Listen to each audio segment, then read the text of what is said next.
তোমরা কেমন আছো? আশা করি তোমরা ভালোই থাকবে। আমি ভালো আছি। দেখো, আজকে ডিমের ঝোল রান্না করব সোয়াবিন আলু দিয়ে। আর ডিমের মামলেটটাও করে রেখেছি। একটা ডিমের মামলেট, একটা না, এখানে দুটো ডিম দিয়ে আমি মামলেট করেছি।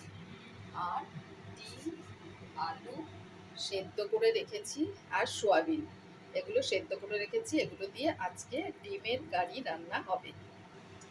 তোমরা দেখতে থাকো আর টুকির পাশে থাকো। ডিমটা একটু উল্টিয়ে দিই। দুটো ডিম আছে, পেঁয়াজ, কাঁচা লঙ্কা দিইনি, পেঁয়াজ দিয়েছি।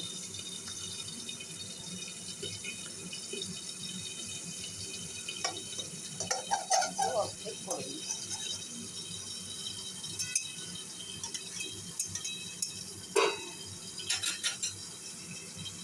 দেখো, ডিমের মশলা, রসুন কুচানোটা দেব।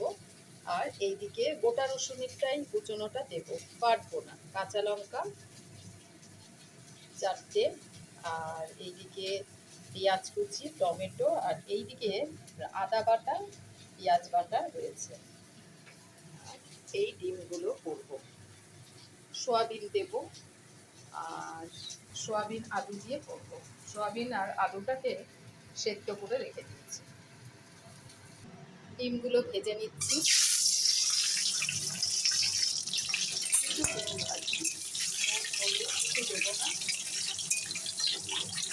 ভেজে নিচ্ছি।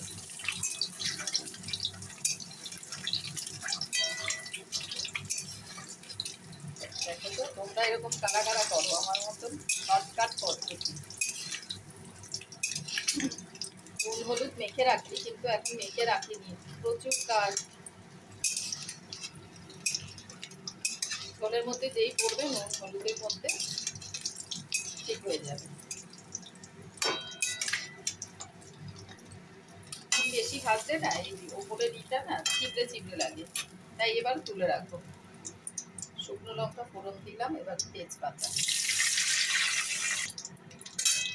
ঘরে গুঁড়ো করা গরম মশলা, ঘরে না আমি গুঁড়ো করে রেখে দিই মিক্সারে, এলাচ, লবঙ্গ, দারচিনি। এবারে কুচনো পেঁয়াজগুলো দিয়ে দেবো, আর লঙ্কা ভাজা হোক। কুচনো রসুন দিয়ে দিলাম, একটু ভাজা ভাজা হোক। তারপরে মশলাগুলো দেব। জিরের গুঁড়ো দেব না, জিরের গুঁড়ো, ধনের গুঁড়ো দেব না।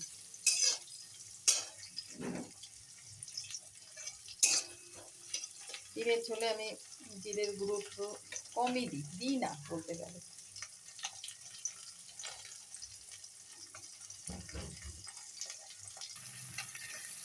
এবারে টমেটো আর বাটা মশলাটা দিয়ে দেবো।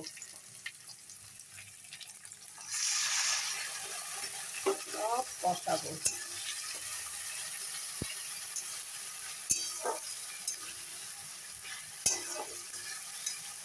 হলুদ আর লঙ্কার গুঁড়োটা একটু পরে দেবো, একটু গোলমরিচের গুঁড়ো দেবো, ওটা আমি ঘরে বেটে রাখি মিক্সারে। কাঁচা লঙ্কা বাটাটা দিতে ভুলে গেছি, কাঁচা লঙ্কা বাটাটা এখন দেবো।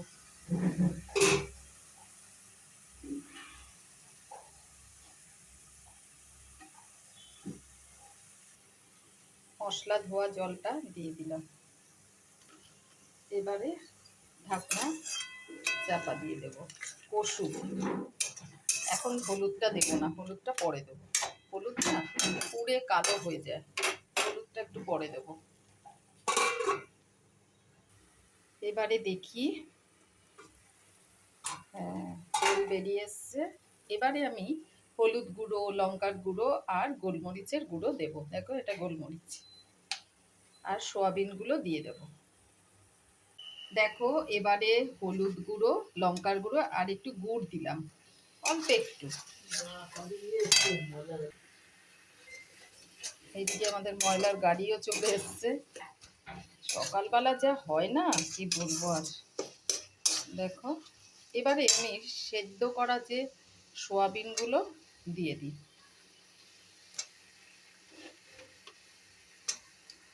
আলুটা পরে দেব। এগুলো দিয়ে এবার একটু কষবে।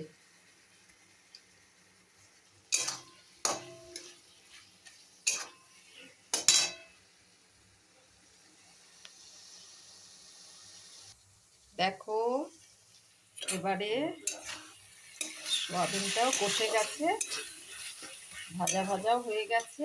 এবারে আমি আলুটা দিয়ে দেব। আলু সেদ্ধটা দিয়ে দিলাম, একসঙ্গে ভাজা ভাজা মতন হয়ে গেছে। আলু আজকে ভাজিনি।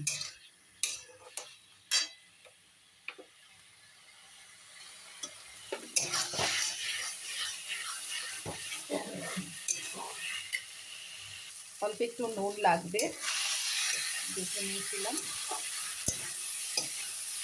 অল্প নুন দিয়েছিলাম, তাই আর একটু লাগবে, দিয়ে দিলাম। এবারে জল দিয়ে দেবো। জলটা দিয়ে দিলাম। এবারে একটু ফুটুক, তারপরে ডিমগুলো দিয়ে দেব। এবারে দেখি, এবারে ডিমগুলো দিয়ে দেব। আমার ডিম আলু সোয়াবিনের তরকারিটা কিরকম লাগলো তোমরা জানাবে। ডিমগুলো সব দিয়ে দিচ্ছি। একটু ঝোল রেখেছি, কারণ ঝোলটা এই যে ডিমের মামলেটে না ঝোলটা টেনে যায়। এই যে